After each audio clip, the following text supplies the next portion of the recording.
성령의 살바라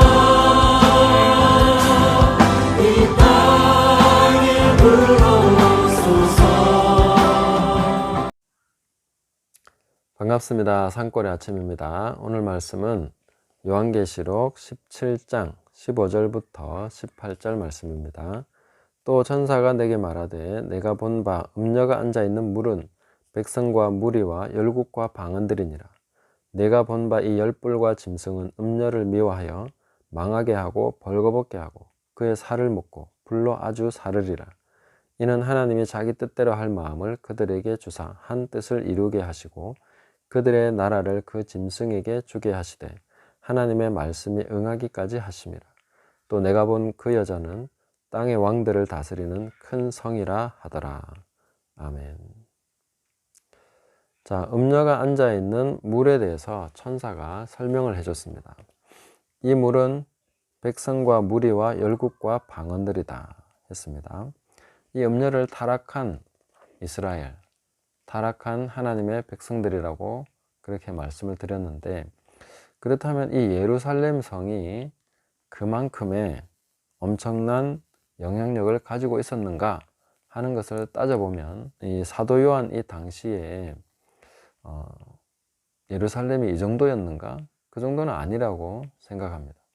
그리고 18장에 이어지는 내용들을 봤을 때 예루살렘이 이 정도까지 무역의 중심지였는가?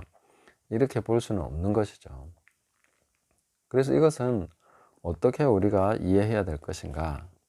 이 음녀가 앉은 물에 대해서 백성과 무리와 열국과 방언들이라고 했는데 예루살렘이 이만큼 광범위한 영향력을 가지고 있는 도시였던가 하는 것도 우리가 생각하지 않을 수 없는 것이죠.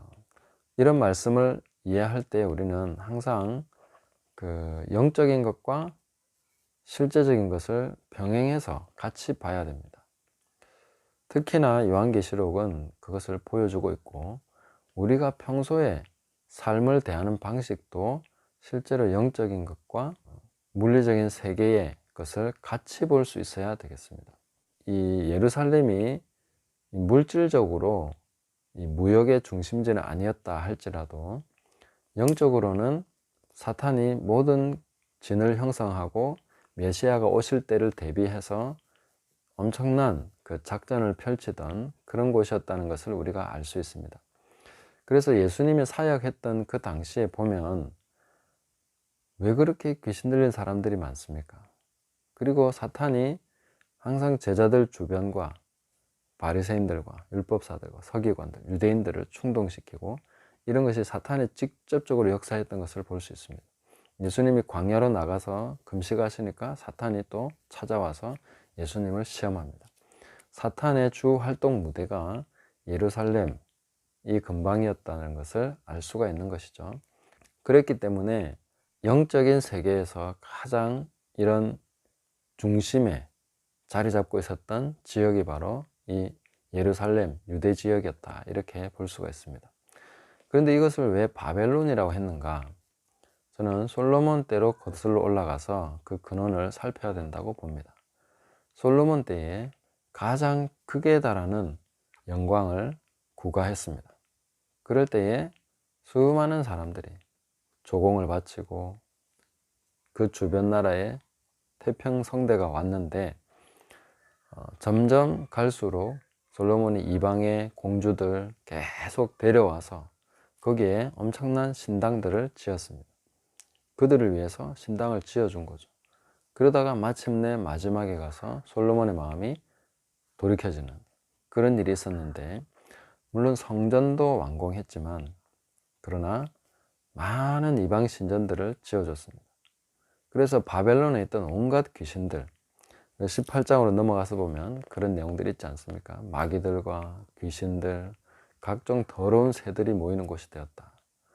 이 표현이 가장 적합한 곳이 바로 그 솔로몬 시대에 솔로몬이 온갖 그 귀신들 다 모아놨기 때문에 그런 식으로 된 것이죠.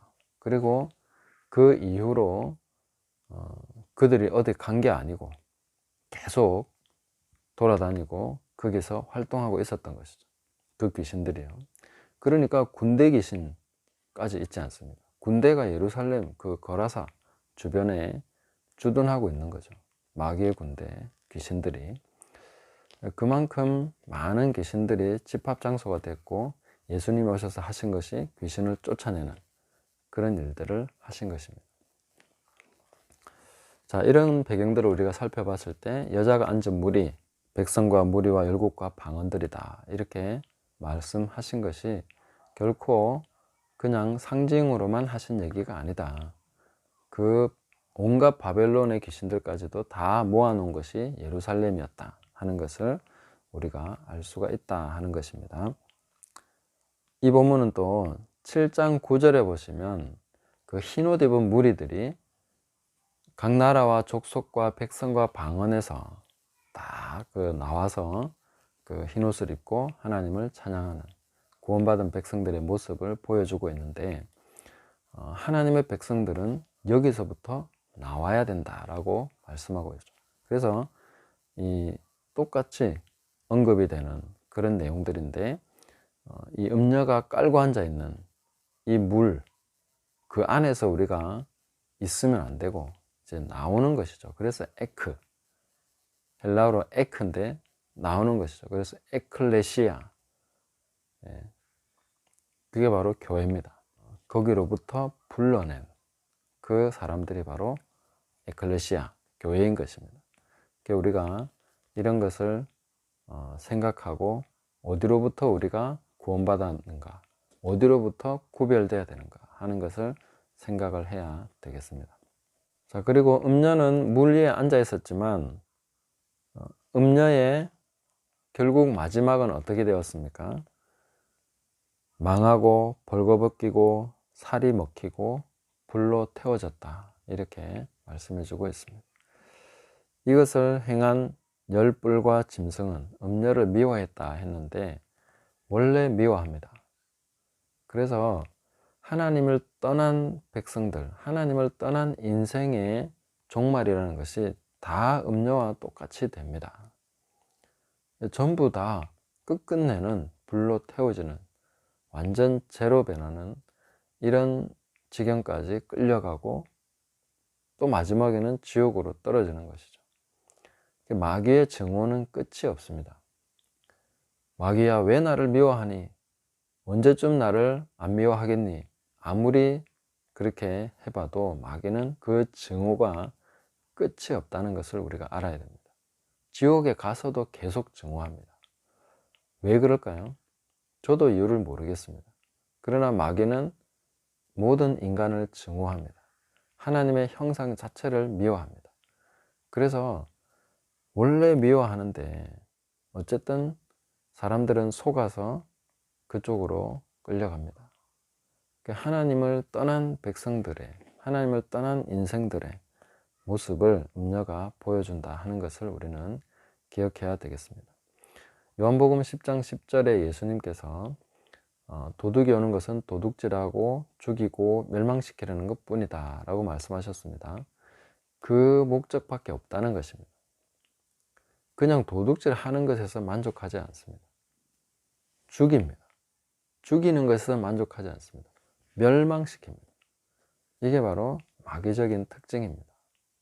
여기서도 망하게 하고, 망하게 했으면 됐지, 또 벌거벗긴다 했습니다. 벌거벗겼으면 됐지, 살을 먹어버린다 했습니다. 뼈만 남았는데 그걸 불태워버린다 했습니다. 이렇게까지 가는 것입니다. 그래서 마귀와 타협하는 것은 있을 수가 없는 것이죠. 우리가 아무리 타협이나 중도가 좋다고 해도 마귀적인 것에 대해서는 절대 그런 어중간한 입장이나 타협의 입장을 취하면 안 됩니다. 단호하게 우리는 가야 됩니다. 극우니 아니면 광신도니 그런 얘기 들어도 상관없습니다. 우리는 단호한 입장을 취해야 됩니다. 과격해야 되는 건 아닙니다. 단호하면 되는 것입니다. 아닌 건 아니라고 분명하게 입장을 취해야 되는 것입니다. 그래서 마귀는 끝끝내 그렇게 갑니다. 그런 모든 타협한 인생들이 가는 곳이 바로 이런 수순을 밟아가는 것입니다. 마귀는 멈추지 않습니다. 지옥으로 끌고 가기까지 절대 멈추지 않습니다. 잊으면 안 됩니다. 그러나 우리가 소망은 하나님께 있습니다. 17절에 하나님이 자기 뜻대로 할 마음을 그들에게 주사 한 뜻을 이루게 하시고, 이 모든 것이 어떻게 이렇게 됐는가? 그래서 하나님께서 그들에게 한 마음을 주셨다 했습니다. 사실상 음녀를 불로 사르는 이 시점에서 마귀는 이미 무저갱에 들어가 있다고 했습니다. 그들은 일치될 수가 없는 상황인데 하나님께서 한 뜻을 이루게 하기 위해서 그들에게 일치하는 마음을 주신 것입니다. 이게 바로 하나님의 모략이고 하나님의 심판의 한 방법입니다. 하나님께서 심판하실 때 하나님이 직접 나타나셔서 백성들을 치시는 게 아닙니다. 이방의 군대가 오고 질병이 돌고 화산이 폭발하고 하늘에서 불이 떨어지고 이런 식으로 심판하시는 것입니다. 그때 심판의 한 축을 이루는 것이 바로 이 악한 세력들입니다. 악한 세력들이 충동하고 악한 세력들이 준동하고 날뛰고 이렇게 해서 하나님의 백성들이 심판을 받게 되는 것입니다. 그래서 새삼스러운 일도 아니고 이상한 일도 아닙니다. 계속해서 하나님은 이런 일들을 해오신 것입니다. 그러나 소망이 하나님께 있다는 것은, 이것은 첫 번째로는 하나님께서 한 뜻을 이루게 하시는 그 목적만을 위해서 이들을 사용하시기 때문입니다. 하나님의 손안에 있다는 거죠. 이들도 하나님의 손안에 있고 벗어난 존재들이 아니다 하는 것입니다. 지들 마음대로 할 수 있는 존재들이 아니라는 것이죠. 하나님의 통제 안에 있고 하나님의 뜻 안에 있기 때문에 소망은 하나님께 있다는 것입니다. 왜? 우리가 하나님과의 관계에서 우리가 회개하고 돌이키고 하나님의 뜻 가운데 살게 되면 얘네들은 자기들이 할 일이 없어지는 것이죠. 하나님께서 돌이키게 하실 것이고 하나님께서 정상화시키실 것입니다. 그래서 승리는 다른 것에 있지 않고 하나님 앞에 우리가 어떻게 사느냐 하는 것에 모든 초점이 있다 하는 것을 우리가 기억해야 되겠습니다. 또 하나는 이것이 한시적이다 하는 것입니다. 하나님의 말씀이 응하기까지다 이렇게 말씀하셨는데, 영어로는 fulfill, 채워지는, 가득 채워지는 그 시점까지만 하나님께서 하시는 일입니다. 하나님은 영원히 진노하시는 분이 아닙니다. 마귀는 끝까지 진노하겠지만 하나님은 영원히 진노하시지 않습니다. 진노는 잠깐이고 은총은 평생입니다. 하나님께서 일시적으로 우리에게 진노하셨다 하더라도 낙심하지 말아야 되겠습니다. 지금 이 나라를 보면서 낙심하는 분들이 많습니다.